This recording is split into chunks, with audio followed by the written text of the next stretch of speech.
Alors bonjour à tous. Aujourd'hui, nous continuons notre lecture du catéchisme de l'Église catholique au travers du compendium et nous en sommes à la question numéro 257 qui est: qui peut recevoir le baptême? Eh bien voici une réponse très courte.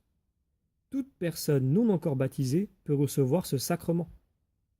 Et donc pour étayer cette réponse, prenons les paragraphes 1246 à 1252 du catéchisme de l'Église catholique qui se trouve sous l'intitulé donc qui peut recevoir le baptême?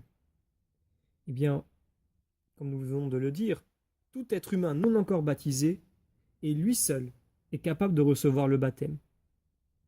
Donc, depuis les origines de l'Église, le baptême des adultes est la situation la plus courante, là où l'annonce de l'Évangile est encore récente.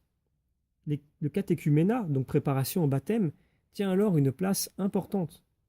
Initiation à la foi et à la vie chrétienne, il doit disposer à l'accueil du don de Dieu dans le baptême, la confirmation et l'Eucharistie. Le catéchuménat, ou formation des catéchumènes, a pour but de permettre à ces derniers, en réponse à l'initiative divine et en union avec une communauté ecclésiale, de mener leur conversion et leur foi à maturité. Il s'agit d'une formation à la vie chrétienne intégrale, par laquelle les disciples sont unis au Christ leur Maître.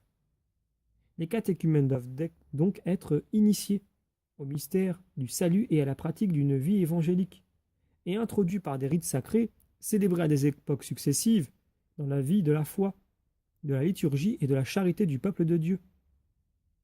Les catéchumènes sont déjà unis à l'Église, ils sont déjà de la maison du Christ, et il n'est pas rare qu'ils mènent une vie de foi, d'espérance et de charité. La mère Église les enveloppe déjà comme siens dans son amour en prenant soin d'eux.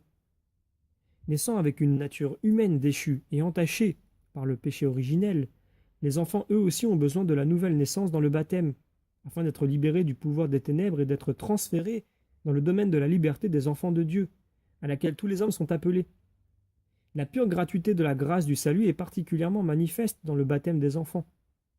L'Église et les parents priveraient dès lors l'enfant de la grâce inestimable de devenir enfant de Dieu s'ils ne lui conféraient le baptême peu après la naissance.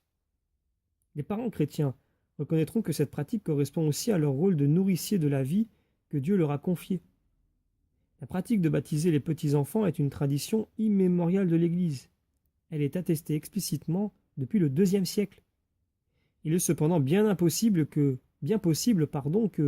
dès le début de la prédication apostolique, lorsque des maisons entières ont reçu le baptême, on ait aussi baptisé les enfants.